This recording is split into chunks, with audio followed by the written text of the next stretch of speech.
Has that name ever been mentioned to you, Paulette Goddard? But Charlie Chaplin is a name I'm sure you're familiar with.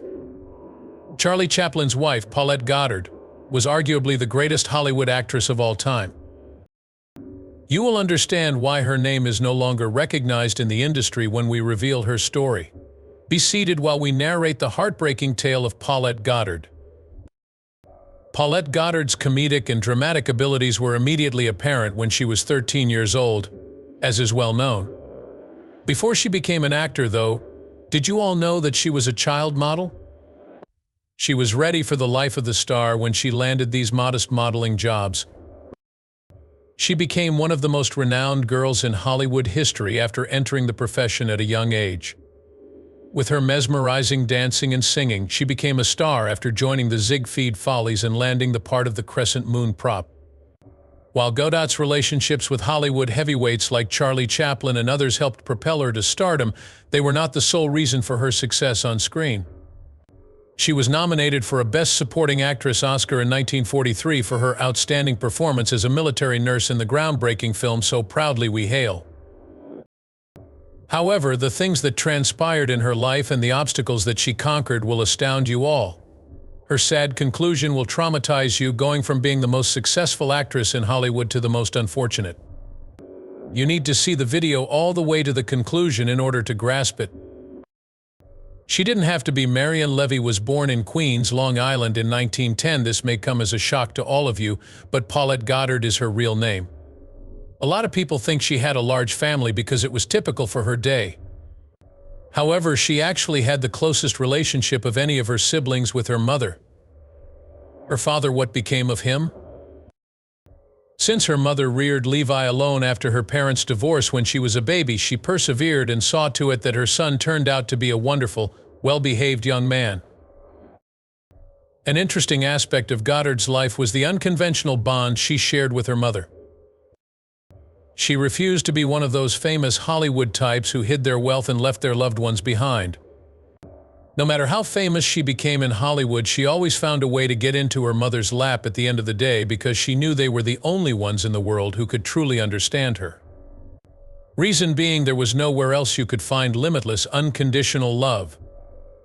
In addition to launching her career in Hollywood with her role in Modern Times, Charlie Chaplin is now universally believed to have been the man who altered her life. But suppose we were to inform you that was incorrect.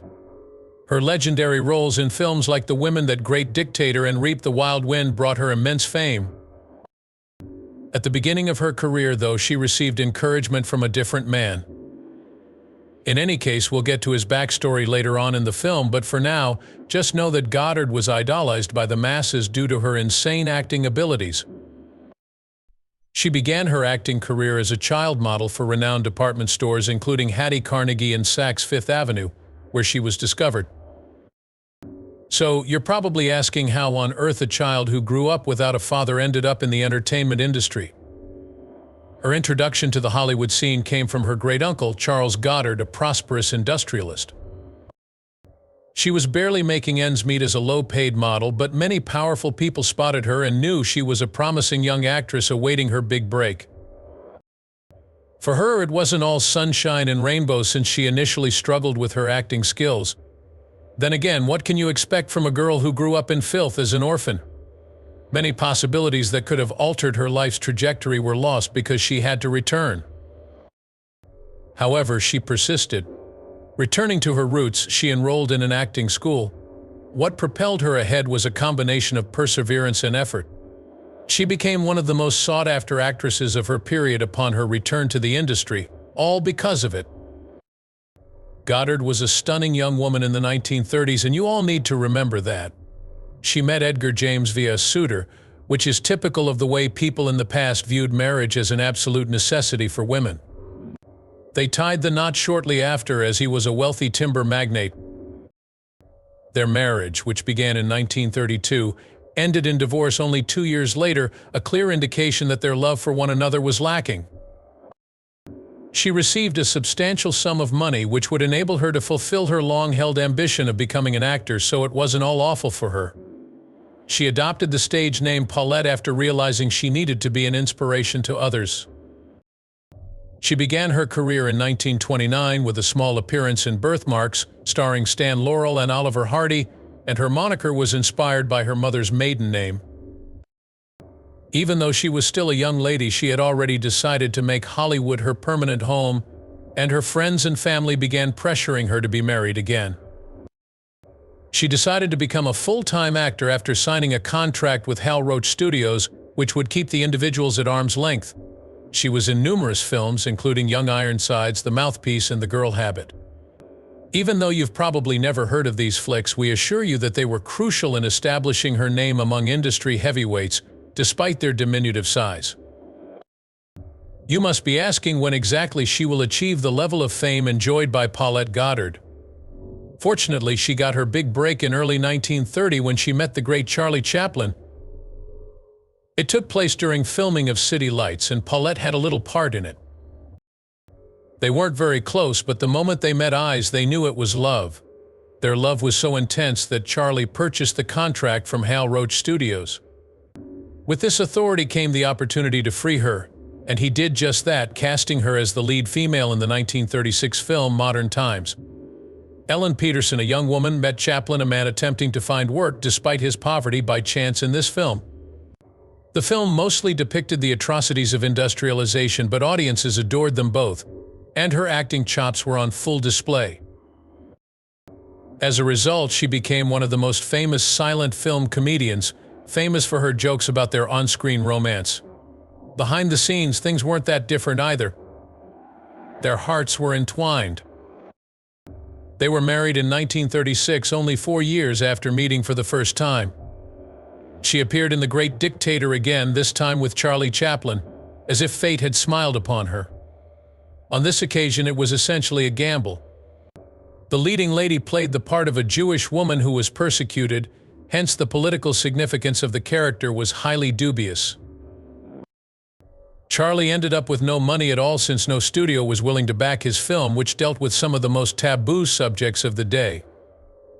Along with effectively depicting the true price of war, this film went on to become a classic exemplifying the Nazi system. After all was said and done, Charlie made more money than he ever dreamed of from this film. She was having a ball when she co-starred with Bob Hope in 1940's The Ghostbreakers, another smash blockbuster. Her versatility as an actor was on full display in this comic horror film from that era. She played a courageous heroine in this film who posed as a member of the Royal Canadian Mounted Police, and it goes without saying that it was a hit with moviegoers. In 1941, she co-starred in a romantic comedy with Jimmy Stewart in The Pot of Gold, which was released that year. In 1942, she was also involved in The Lady That Has Plans, another blockbuster from the early 1940s. On this occasion, she played the role of a fashion designer who falls for a web of deceit. The audience was taken aback by this film because they were not expecting Goddard to deliver such a powerful performance in a dramatic role. The 1840 adventure film Reap the Wild Wind had her subsequent appearance. She began to develop romantic feelings for the ship's captain at this point. There was no greater success for the times than this.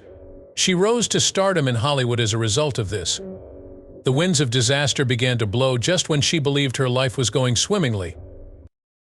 Her devoted spouse seemed busier and less invested in their relationship, which she began to notice. But at this point in her career, she could not afford to make any missteps. It's wonderful that Goddard has a reputation for success, but did you ever wonder why she was so careful to avoid making a fool of herself?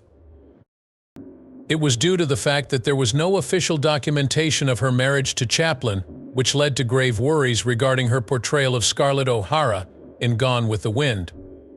Consequently, she was never cast in the role. She lost the part in the film to Vivien Leigh because of this one slip-up. That is why she put in more effort. She wanted her illustrious name to live on for generations.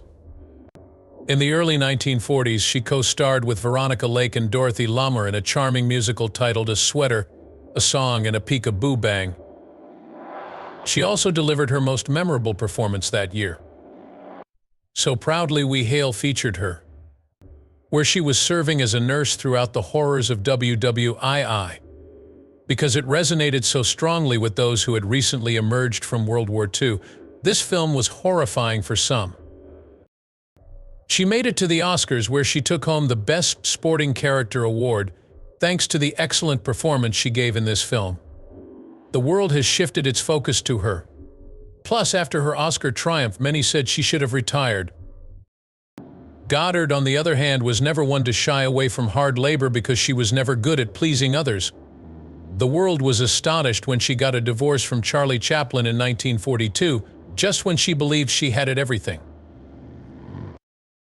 She persisted anyway and made an appearance in The Crystal Ball in 1943, proving that nothing could deter her.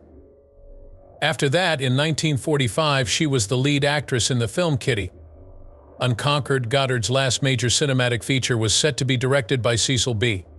DeMille and was set to release at the end of the decade. How exactly do we define that? To put it bluntly, Unconquered was her final film role as the renowned 1940s screen star. The reason behind this was that her subsequent films lacked any sort of excitement at all. She persisted and appeared in further films, such as 1949's The Bride of Vengeance, even though audiences had grown tired of her by this point. It was a massive undertaking by Paramount Pictures with a substantial budget, but alas, it bombed. She went from being a major player in Hollywood films to a household name in independent films because to this one film. No one was impressed when she tried again in 1952 in Baghdad and in 1953 with the Bolero Squad. Was her career a resounding success thereafter? To discover out, you'll need to watch the entire video. Why was she such a successful and in-demand actress, and what qualities did she possess? Everyone was laughing because of her vivacious personality and sense of humor. By no means was she a naive blonde. Politics, current affairs, and art were just a few of the many subjects that this articulate woman could cover. Her attractiveness and natural inquisitiveness allowed her to form strong friendships with notable figures such as Chaplin. Her affair with George Gershwin was one of the most scandalous things that happened to her. She appeared to be his frequent visitor at his flat in New York City. In response to inquiries, she maintained that her interactions with him were limited to listening to music and discussing cultural topics. No one knew for sure what happened, but she was there when George Gershwin passed very unexpectedly in 1937. It was especially painful for her as she had recently lost a close friend.